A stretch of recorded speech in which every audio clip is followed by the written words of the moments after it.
Hi, my name is Scott Ritter, and I'd like to offer a few words in support of today's press conference about the horrible crisis in the Donbass, in particular as it regards the deaths and suffering of innocent children caught up in this conflict. I have visited both Donetsk and Lugansk, and I've been to the memorial to the fallen children in Lugansk, and I have seen firsthand the pain in the eyes of the citizens of Lugansk and Donetsk about the suffering of their children, children who have died at the hands of a Ukrainian army that habitually, in indiscriminate fashion, shells civilian areas that result in the deaths of not only these children, but their parents and loved ones. This press conference, I think, is a very important part of what needs to be a global effort to shine a light on not just this tragedy, but the cause of this tragedy, and support solutions. And I think the most effective solution is to support Russia's ongoing efforts to bring an end to this fighting through the termination of the special military operation in a manner that brings peace and stability to the Donbass, to Kherson, Zaporizhia, Crimea, in the entire region. So again, I'd like to commend the organizers of this press conference, and I'd like people to provide their support for the message that this press conference is going to be putting out there. Thank you very much.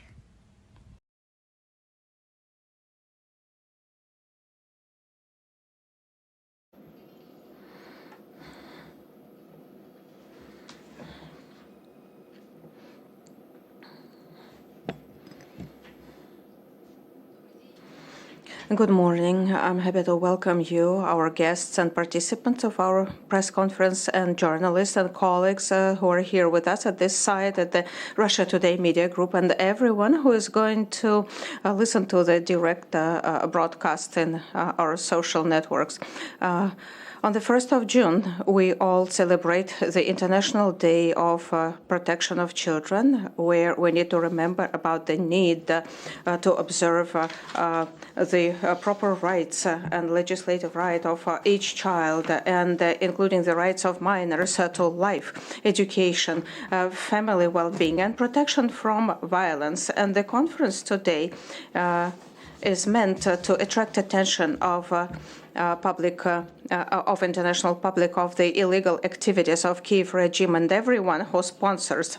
And today we are going to show you the shards, the fragments of NATO shells supplied to Ukraine. On each fragment we wrote the names of the real children who died of that shelling, and the real fragments are attached as evidence to presentation of the special committee. And we have here relatives and participants who will tell about the children's destinies. All the materials are provided by the Center of Coordination of Control on Ukrainian Crimes, and today we're going to publish exact data on the murdered children. And let me introduce our guests, our ambassador at large of the Ministry for Foreign Affairs of Russia on Ukrainian Crimes, Rodion Miroshnik, Deputy Head of Россотрудничества Andrei Yemelyanov, Cooperation Council of the Head of Donetsk Republic, Yan Gagin, Eleonora Fedorenko, Council of the Head of Donetsk Republic on Children's Rights, Yana Poplavskaya, public activist and actress and TV anchor. So let me start with you. How did we come up with the idea to send the shards, the fragments of the shells to the United Nations, and what is the response you expect to get from them? So it so happened that during my professional activity in Donetsk Republic, I am at so-called, between the front line, combat line, and the information line. So I have my tasks at the combat contact line and in the peaceful life. So even when I go to the front line, when I go to the combat line, and when I go to the cities, to Donetsk and other peaceful cities, I witnessed many times death or children being injured or murdered. And all my life has to do with security. And I visited many. I actually happened to be present at many military conflicts. You can get used to anything, but you will never forget the deaths of children, the bodies, murdered, mutilated bodies of children. You just cannot forget. It's impossible. It's engraved in your memory as a scar that will never heal. And the idea, I got this idea last fall when in November the enemy actually shelled the center of the city, Donetsk city. They hit the Ministry of Labor building where civil people died, and we just turned out to be nearby. We were passing by, and as I have very good medical kit, and I always try to help when something happens because I have some medical kit with me, emergency, and we just drove several hundred meters and we helped to extract people from the collapsed buildings. There was fire, and immediately after the explosion, after the hit, it was hell. And we were rendering the first aid, first help to the people. And then we drove them to hospitals. And when we were there, immediately, there were a lot of young people we found. And we have real young people are so good in our town, in our city. I'm sure that they will grow up real good people. They cannot stay indifferent. They always try to help. They run to help. And young boys who were nearby also went there to help, to get the people from the shards of the building. And we tried to remove them because it was dangerous to stay there. But they tried. They were just crawling to help. But as the adversary, our enemy, has inhuman tactics. First they hit to some residential building or civil site, and immediately special services rush there, medics, emergency people, citizens, and half an hour later they hit again in order to get to those who came to help. And that's exactly what happened that night. And I want you to tell one story. 7th of November 2023, a 17-year-old guy, a boy, 17-year-old, he rushed to help. His name was Daniel, and he was trying to help frantically to dig out the people. He was together with his girlfriend, and they were helping to drag stones. They did not get into that building, but they were trying to help to carry out the pieces of the rocks, whatever, the debris, to take out the people. And during the second hit, Daniel was injured, and it's a shard of HIMARS of American make, produced in the U.S., regularly supplied to the Ukrainian regime. You see the labeling here, and we have many types, many fragments with the label marking 155 caliber M777, M777, NATO missile, a Harman missile. That you don't need any imagination to invent things because it has all the necessary marking and carving, whatever. And that's a missile from our ex-brothers from Warsaw Treaty, Eastern Europe countries who accessed NATO. And just like any fresh, participant, they try to prove that they merit this honor to be within. And this fashion this fashion of supplying arms to Ukraine ends up in death of civilians. Look at this fragment. It's quite heavy. Imagine after the explosion, such pieces, fly with it at the speed of light and tear into people. Imagine a young boy of 17 who came to help, who rushed to help and got this flying fragment into his body. The purpose of this conference is to stop such things, to stop the genocide in Ukraine.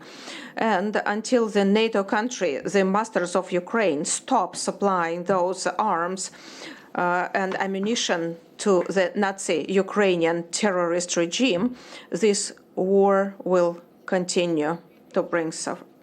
Continue. So, since the start of special military operation in Ukraine, Россотрудничество and foreign rep offices does a lot to inform the society overseas in other countries about the reasons and goals of special military operation and the nature of Ukrainian regime. First, I want to thank the organizers and participants of this event, and certainly the mass media representative who found the time and opportunity to come here and listen to us, because we have many things to bring. Россотрудничество has rep offices across the whole world, and we can actually feel the demand for the alternative point of view to the West. People want to know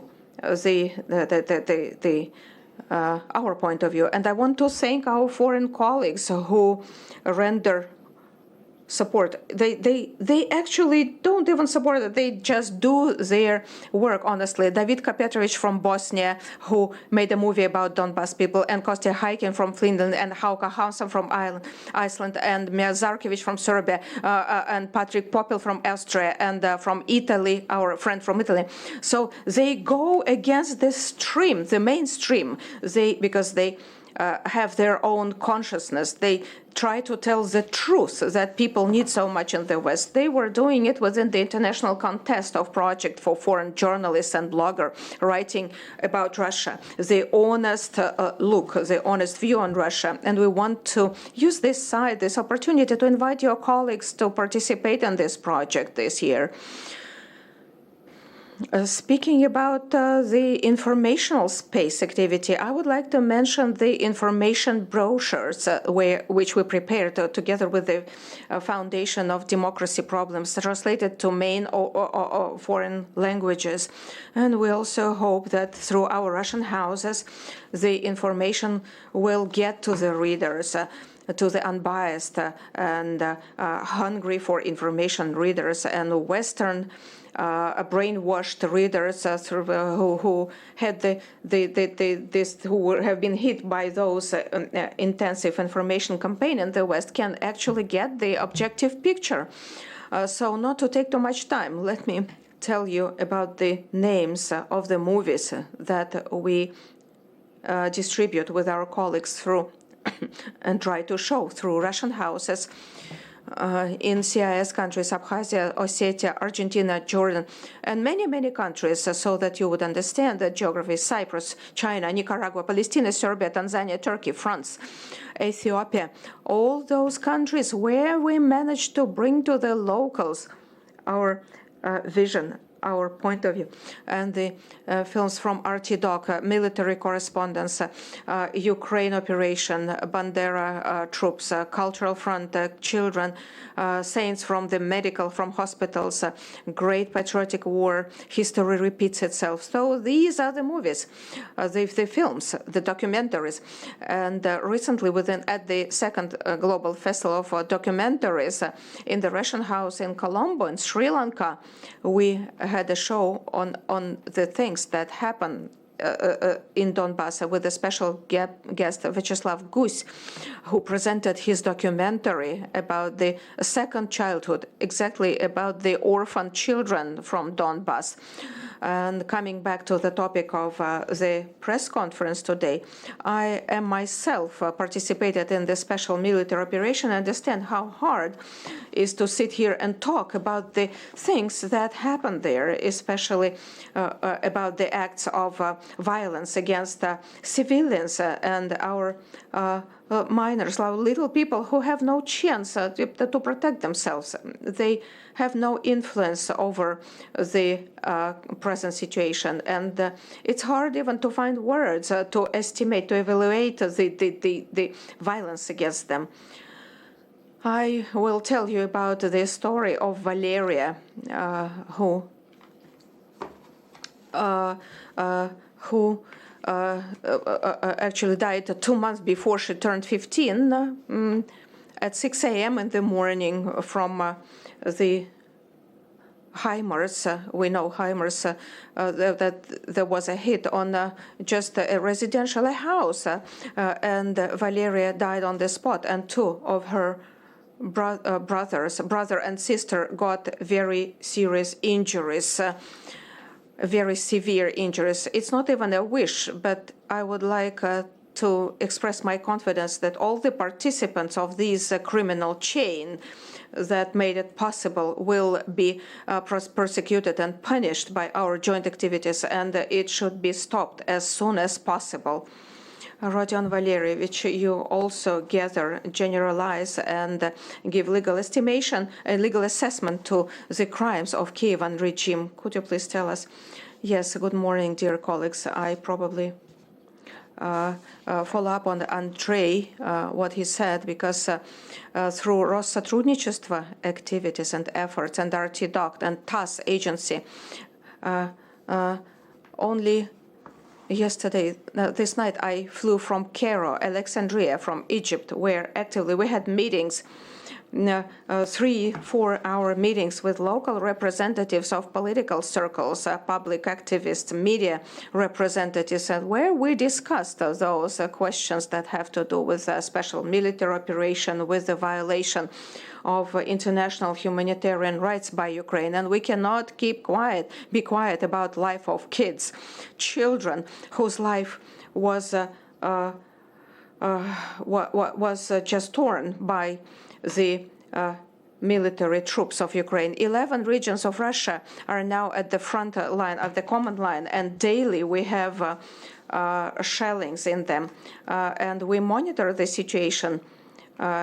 And we monitor especially the incidents with children. And I can say that only starting 1st of January this year, we have 125 minors among the injured and dead. Out of them, 30 children died, were murdered, and 95 got injured. And I can tell you, when you just tell the numbers, they tell you nothing. But when last January we had a hit on Belgorod, and next to the school and trading center, there was an old lady with 4 months baby for a walk, and there was a Czech vampire shell blew out. One of the fragments just went through the crib, and the 4-month child, had no chance to survive. She was instantly killed. So when Ukraine virtually, announced a range, hunt for the civil cars passing by, and hunt by drones. Only in Belgorod area, over 1,500 drones, combat drones, worked on civil object, targeted civil object, like cars, civil cars with families, a father, a mother, and a 4-year-old boy. And the drone kept hunting, chasing them, and finally they dropped a bomb. The mother died on the spot, and the father grabbed the wounded boy, the injured boy, and ran, because they were just, driving along the highway. And he ran to the nearest hospital. He brought the boy, but it was too late. The boy bled to death and died in the hands of his. What can the father think? I cannot even imagine how the father felt. So it's beyond me. And so many incidents like that have happened since, January. And now we have virtually hundreds of thousands children who never saw a different life except the war. They live in Donbass. They live near the combat line. They live in New Russia. The children, some of them, were even born after the onset of that, after 2014. The children along the whole combat contact line, we have only one parameter that the Western people actually abuse is the right of kids to education. We have over 200,000 children who have to study remotely. 90 of them are in Belgorod who have to study online at home because they cannot go to school. The territories near the combat line, Shebekino, Grivoron, every half an hour there's a hit. Every half an hour, every hour there's shelling from the missile. So we had to bring them to remote education, to online. But if it's not the way you imagine, for instance, in Kremenaya or Rubezhny, where people study online, and in some of Donetsk territory, because there is no internet, no communication means. And this online education happens in such a way. Children just sprint to meet a teacher. They set a meeting and they just quickly exchange. They get some tasks and books, and the teacher takes their homework to check. That's how this education looks. They just run to see the teacher, meet, and run back home. 1,500 children in Gorlaka have been studying like that for about 4 years. So this is the abuse of children's right to get the education. I'm not even talking about nursery schools. A mother cannot let the child, because on the way to the nursery school, they may be hit and and be injured or that. They go to school or university, and the schools and universities are being shelled. Over 2,000 educational institutions got hit or destroyed by direct targeted hits from the Ukrainian zone.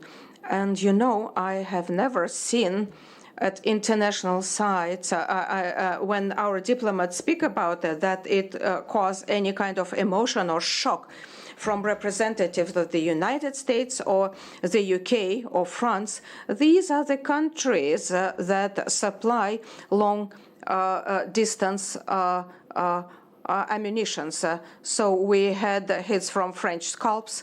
And over the last few weeks, we had attack MS to Crimea, to Donbass. And for the first time, they used attack MS with the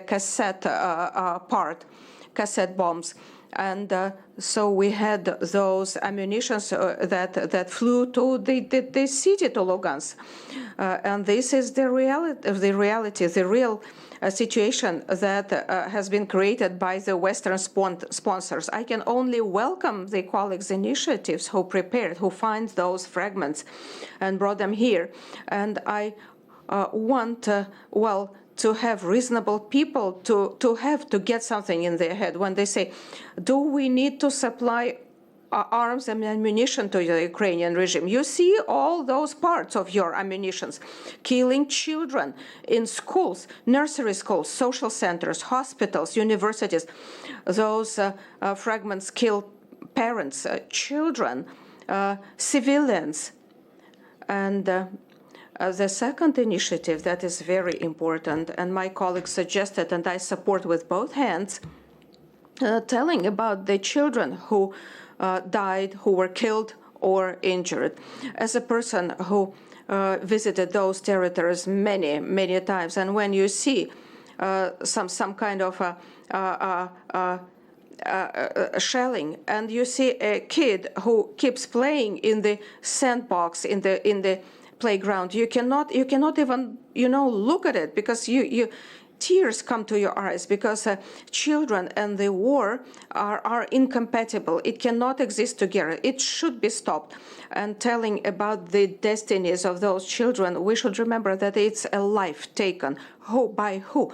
Who could this child become? A new Chekhov, new Rachmaninoff, new Gagarin, new inventor, new doctor, new engineer. It's a huge potential. It's a person who has never become an adult.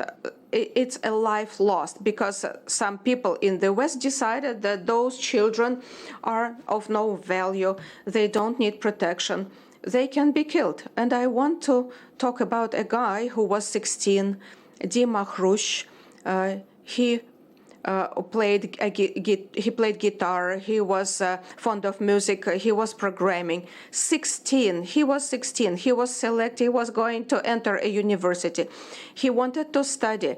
The teachers and friends just like him so much. He was very talented. He could achieve very good results. And in 2022, in July, he just went out from his house where Ukrainian hurricane came, and the shards flew in all directions, and he died on the spot. He was killed on the spot, just in his own yard. Yana Poplavskaya, since 2014, helps actively to Donetsk Republic, Lugansk Republic. She keeps helping. And he helps injured kids, nurseries and orphanages. And she has a foundation, and her son is a participant of special military operation. Yana, the floor is yours. You know, it is so hard even for men to talk about it, and for a woman, because any woman who is a mother, and any woman is born to bring a child to this life, to continue life. And since 2014, I observe atrocious picture of crimes against our children. In 2014, I was in the UN, and I was making an extensive presentation on helping people. 9 planes of Ministry of Defense were loaded by me and my people, and I was invited to United Nations to present with a presentation approved by Foreign Ministry, and they told me that I can say a couple of sentences in addition to the presentation. And I stood up and said in the United Nations, I spoke about the situation in the Donetsk and Lugansk, that children are being murdered and killed. And then a short documentary movie was made, and I brought it, and my colleagues and me brought it to all the military units, I guess. I just traveled to all countries who collaborated with us. 1441, Nina Vedmitskaya, where I show a documentary story of Donetsk teacher who, when the school was shelled, brought from the fire, carried all her class and hid in the basement. And she spent several days in that basement with the children, and they stayed alive. She saved their lives. And imagine, I think you understand the scale of the tragedy, of the disaster, horrible disaster, when children all over those years just live in the basement, in the bomb shelters, under the shellings, under the hits. Have you ever seen children with torn legs who walk on crutches, with torn arms? I saw, and I have seen nothing more horrible. I cannot even imagine in my life than those mutilated children. Klim Poplavsky, RT documentarist who has been working in the combat line. He's a father of several kids, and in spite of those hard 2 years of war, and thank God we started calling this military operation a war. Honestly, this is a war that is waged against us. And even he, an adult man, a strong man, and huge number of military people, commanders, officers, when they talk about the things they saw, that has shaken, that does not let them sleep, is murdered children, that they cannot forget it. And the story of Masha Bakalkina, a girl, unfortunately, is one of the many stories that you probably will read over those years, and will be talking about it, because we need to talk about it. 8 years she died under shelling. The shell was fired, and it had been produced in Slovenia, 122 caliber, and it hit the regular bus, and where the girl traveled together with her granny. They both died. And several days before, she went to the regional TV and she read a wonderful verse about a froggy friend. She had read this froggy friend on TV, and several days later she was killed. So to give you the full picture, I want to give you the words of the Kiev, of Drozdov, the propaganda guy from Kiev, who explained what should happen to the Russian children in Ukraine. So, from the face of my country, Drozdov said, all Russian-speaking children should disappear, should be extinct. Russian-speaking, whatever, bilingual, trilingual, they can only be Ukraine-lingual, but Russian-speaking children should be extinct as a special, or should be ousted to Russia or any other country where you can be single-lingual Russian. And the children of Donbass started to get killed like adults. So I wanted to tell you about a thing that I cannot even comprehend. This movie, 1441, the lesson that I never learned. So the lesson that got no time to be learned, it got all the possible international and European awards. This film was meant to tell the stories of children and their teacher. And there was a crowdfunding platform. People donated money for the world to find out what was happening. And in spite of that, this cynical European cynicism, but still we got those awards. But we live in this world today when our children are getting killed, are getting wiped out. Yana Mikhailna, how many children have been murdered or injured from 2014? What assistance can you render? How families cope with this? Well, it's hard to talk about those atrocities, and this has been ongoing for the last 10 years. So by the 1st of June, we came up with this initiative to remind about this disaster, this evil. I want to talk about 5 dates: 1924, 1949, 1959, 89, and finally 1990. These were all the dates of passing international declarations on children's rights. But now let me tell you about the 6th date, 2014, when all the international organizations, including the community speaking about the democracy, do not want to see, close their eyes on the violation of children's rights.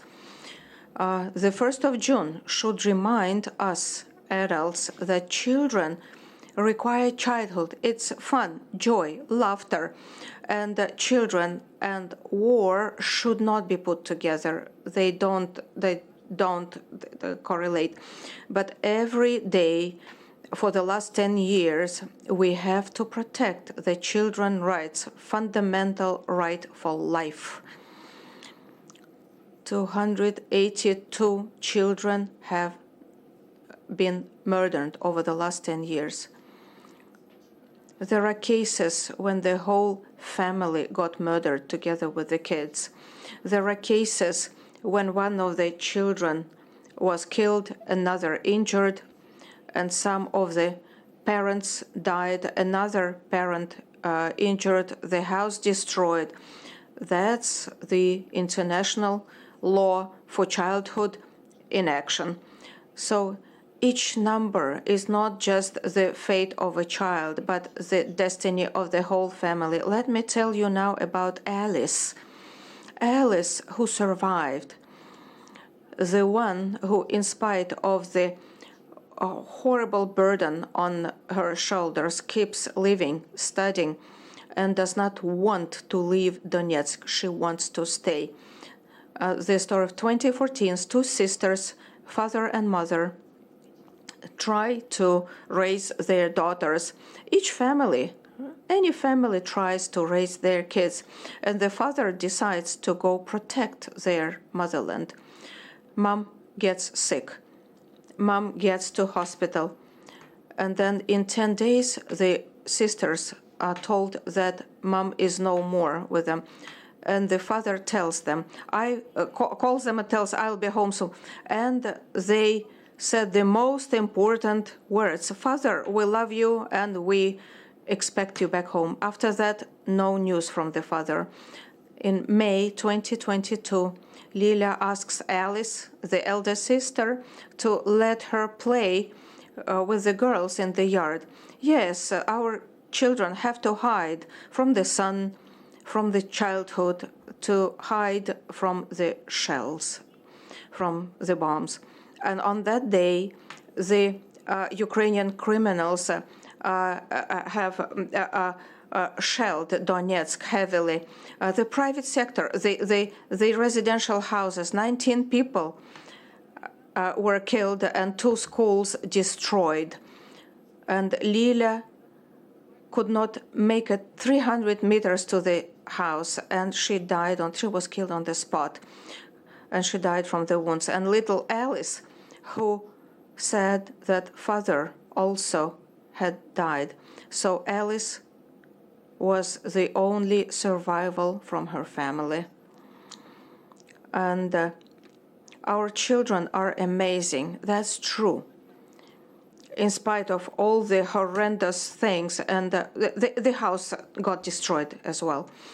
And Alice is still alive, and she is a good student. She studies well, and the right for health protection, health care. 733 children.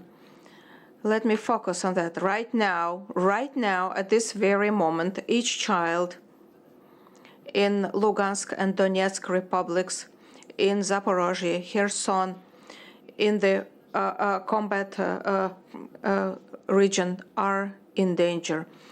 These are 733 children. Out of them, those who Yana mentioned, without hands or legs or eyes, with severe injuries, whose destiny was changed for forever. And behind each child there is a family. Up to 10 adults whose life, turned upside down, and you need to decide how to continue. It's horrible to hear when this child says, I wanted to become a chef, a cook, but now I have no right hand, and now I don't know what profession I can select because I have no hand anymore. I wanted to be a chef, to feed people. A right to education. Children have to hide. So people ask them, why don't you leave? Try to leave your house forever. Try, just imagine leaving your house for good. This is our land. This is your motherland. They want to stay. They want to live. 127 preschool and 158 schools have been destroyed, shelled. But in spite of all the crimes committed by the Ukrainian authorities and their Western partners, we keep living. We rebuilt our cities with the help of Russia and Russian regions. We have rebuilt many schools, educational institutions, as soon as we have quiet. You know, when people ask me, what are the requests that you have among them? Indeed, they don't shoot anymore. They don't shell. Can we go to school? Can we bring our kids to the university? Try to conquer those people. They want to go to school as soon as it is quiet, no more shelling. And through the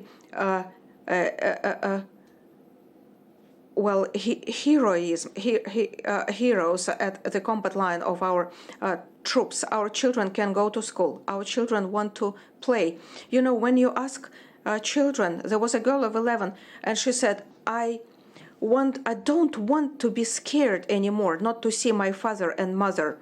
That's what they dream. They dream to have no fear. The 1st of June is a holiday of protection of children, of peace and good and joy. This is a day when we as adults should understand that the children should grow in peace, should be raised happily. And another important date in the calendar for each resident is 27th of July. This is a day of memory to the victims of the war in Donbass, the children. This date was fixed by the special decree of head of the Republic, Denis Pushilin, as the commemoration, as the date of remembrance, not to forget the murdered children. The whole Russian Federation and all the people who understand, who know, who sympathize, who feel empathy. Yes, we know the names of those who in the West know and support and fight by all means to protect the childhood. It's not just the 1st of June to protect the childhood. I prevail. I call to all of you to join the campaign of memory of the children, victims of war in Donbass. Dear colleagues, I thank you, and I want you to bring this file with the address to the United Nations. Let us start with Jan Gagin. This address, this a statement will be sent to the United Nations, the stolen childhood of the children of Donbass, children of war. These are the fragments of NATO shells and missiles lying on those children's drawings, so peaceful, with rainbows and trees and animals. This was the world murdered by the war in Donbass since 2014. And these shards, these fragments, will also go to the United Nations. Please get the box, put those fragments in this box, and they will all go to the General Assembly of the United Nations. And we want to believe, we really want to believe that the people who see those fragments will finally feel that horrendous things that they allowed in Donbass, and now the atrocities that they commit in the territories of Russia. And now this address signed by our participants can be joined by every one of you here in this room who feels this is your duty to join signing this address.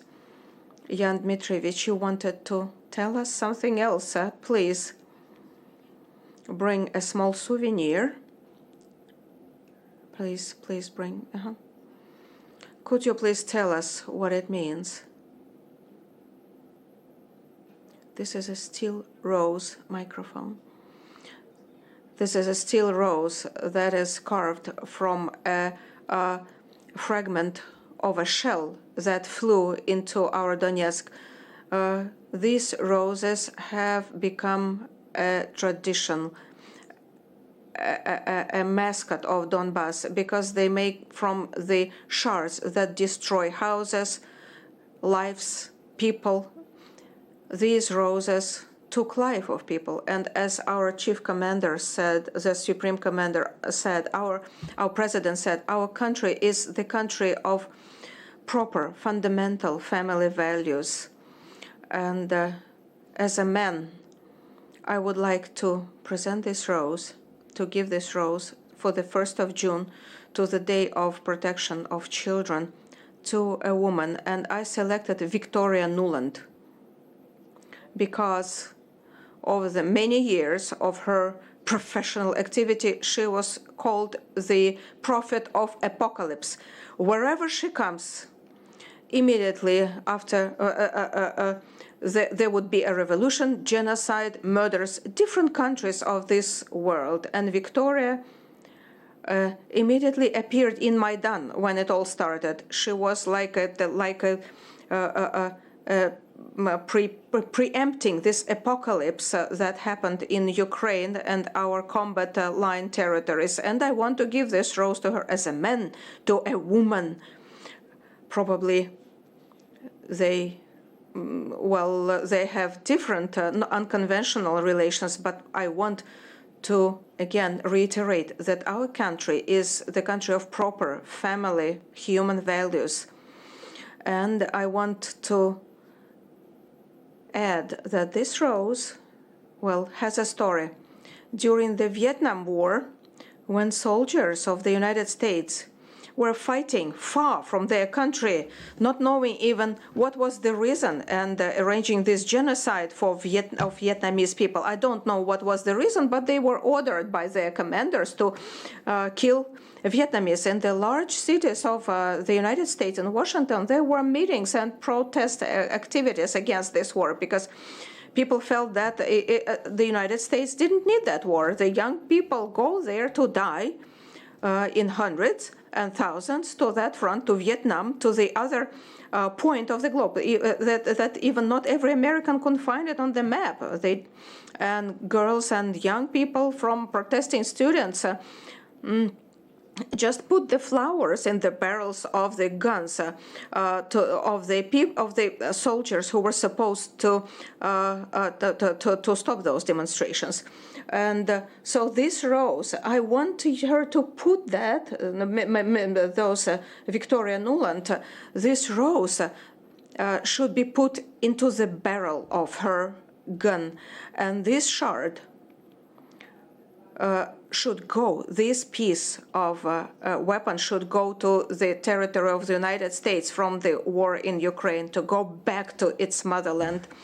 So now I would like to turn to the audience for a chance to ask questions. Please raise your hand, introduce yourself, and if you have a question, please introduce. Ilya Barinov from TASS agency. Question to Eleonora. Could you please tell us how many orphan children do you have now in Donetsk since 2022? And which regions of Russia usually take care of such orphaned kids? So again, speaking about the number of injured and murdered children, it's hard to give you exact number, because now as I answering, the number may be increasing. But let me start with the second question. What are the regions of Russia? All of them. Even before we legally started to be a part of Russia, even before we were joined, the requests, the appeals, we are ready to receive children. We are ready to give them life and love. We're endless. And each region, especially, we were happy to see when a family of 9 kids, 9 children, by law you cannot separate them, a family accepted. Maria Lvova-Belova found a family who adopted 9 kids, 9 brothers and sisters from one family. And speaking about the number of orphans, over 20,000. Over 20,000. Thank you. Questions from the colleague? Yeah, front row. Introduce. Newsroom, Victoria Kataeva. My question. International Criminal Court accused came up with accusation to President Putin and Maria Lvova-Belova about the fact of illegal children being brought forcefully from Ukraine, being kidnapped from Ukraine. Who would be ready to start?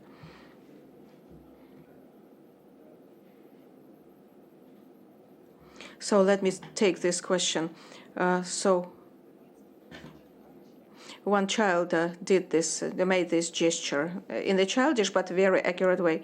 No, I again say no illegal expatriation of children happened. The children who lived, they always travel together with their legal representative. So from orphanages, or they left Ukraine with their parents, or under power of attorney. So I want to thank the Moscow region and every region, but Moscow region especially. You know, they immediately stand up, they immediately face the challenge. Almost 500 children without their parents from Donetsk stay near Moscow, have been staying for the last 2 years. These are the children whose parents are afraid for their lives. They study, they finish school, they are being raised, they fall in love, they are happy. And not a single legal. Yes, we have exchanges at the request of the Ukrainian party, when sometimes it happens that the parents are in the Ukrainian zone, in Kiev or wherever, through international community. Now, Maria Alexeyevna Lvova-Belova arranges those exchanges because the kids are not to blame. The kids should be raised in a family, and it has become a priority. Thank you for the question, because it's very painful and sensitive, especially in the international side. Everything that is within the criminal court data, the data has never been confirmed. There is no evidence. When those states claim and file lawsuits to the criminal courts, and when they are requested to provide evidence on the deported children, there is no evidence. So the agenda, or what you call it, the request, the accusation, the claim was based on some kind of theoretical data, just on hearsay of politicians, or that have no evidence, no data. All the data on specific children to join their families were provided by the ombudsman on children's rights. And the children, virtually all the children who wanted to join their family, who had to join their family directly or through Belarus, through Qatar diplomats and other international organizations and routes. And we did everything to find their parents and have the children join them. And same goes for the Russian children who who found themselves outside of Russia, including in Ukraine, and could not get back to their families. We also took care of those kids who wanted to go back to Russia to their families. And I want to mention one thing that is usually omitted during the combat activities from Lugansk and Donetsk. Many children and orphanages and nursery schools were transported to Ukraine. But where all those children were sent, with at least about 23,000 children who were brought from through Poland to Europe. Where are those children who were brought by Ukrainian side, those children who found themselves on our side, who were evacuated by Russian services, we know about each child. The destiny of each child is known and confirmed. But as for the children who were brought out by the Ukrainian side, we know nothing, and the Ukrainian side conceals it. So the international community should better try to elucidate where are those children and what is happening to the children that the Ukrainian side keeps bringing out, taking out, because we keep getting the data. How many children are left without their families in Europe? And so many international organizations are interested in children as object of pedophilia, and that's where the international legal rights protecting people, but they kind of close one eye to those processes that happen and start picking on the children in Russia who are absolutely fine. So Maria Starostina, RT in Spanish. Let me ask Rodion Miroshnik. We see that the flow of Western ammunitions and arms doesn't stop. Yesterday, there was an agreement signed whereby Madrid is going to provide military aid, 1 billion euros aid to Ukraine, to Kiev. Is there a chance that the appeal today will be heard? Well, we don't have special illusions about the adequacy of those representatives of the states who order and sponsor and co-participate in the bloodshed that's happening now in Ukraine. But we put our stakes in the countries of the global majority. We put in maximum effort to bring adequate, truthful information about the children and victims of the violations of humanitarian rights for the countries who are not co-perpetrators. So the Ukrainian side asking for the new tranches and more arms, they just procrastinate the conflict. They extend it and they force Russia to use more and more powerful arms and ammunition against Ukraine. Now, very often, Ukraine keeps telling about the powerful bombs, 1,500, 3,000. So Ukraine getting more and more powerful arms and ammunition really calls for a proper response from Russia. Rodion Valerievich, could you please tell us how will the mechanism work of transfer of this box? Who and when will get this box? Is it going to be made publicly?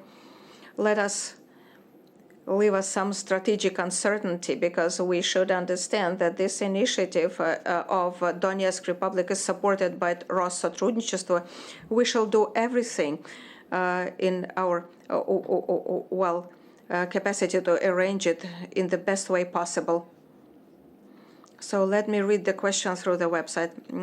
Argumenty and Fakty Publishing House, Dmitry Sokolov. The situation of Palestine caused the strikes of students in the United States, though the authorities support Israel. How can you explain even the public movements in the West have been ignoring the problems of Donbass for the last 10 years?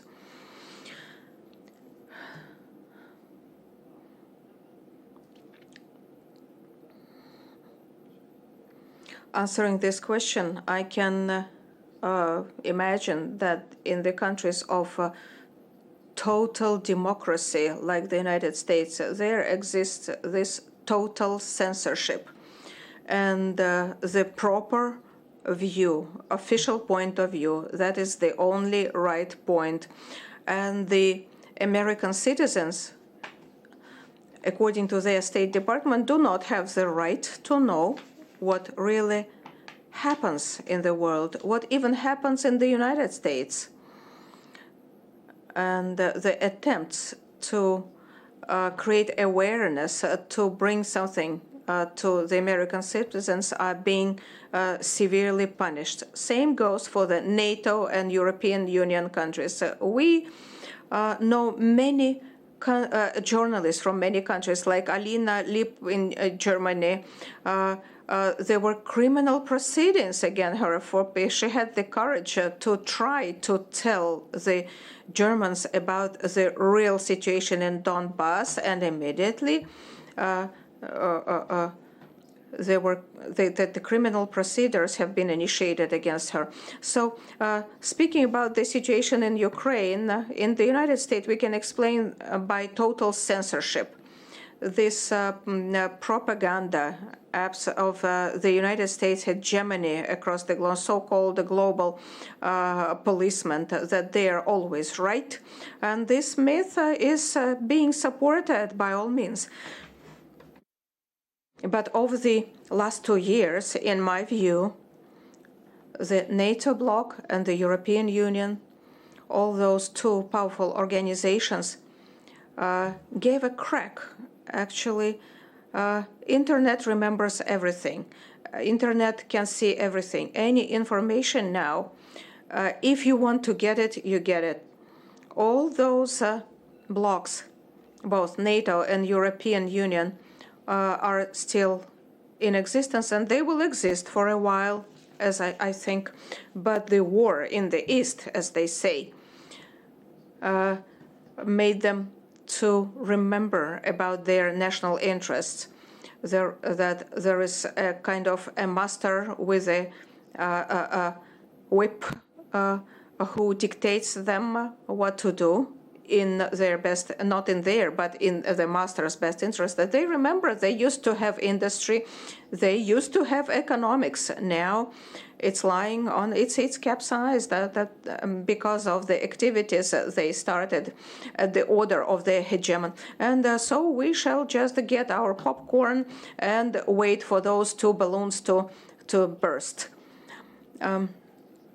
So without speaking about the background and the Palestine and the United States, I can only speak for Россотрудничество. We experience unprecedented pressure in our countries of presence. You know, the countries, out of many of them, we had to virtually leave.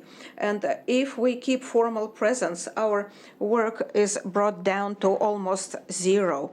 And it has to do with the position of local authorities, though they certainly lead the way, and the aggressive policies of Ukrainian communities in those countries who very often just conduct unconventional activities against us. Allow me to call it that way. You probably know and see it. Yes, we have been working for an hour.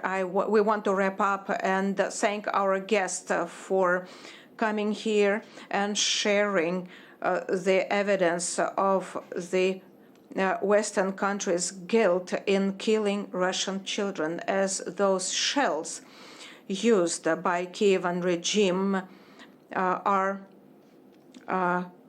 supplied from the NATO countries. Thank you, and see you again.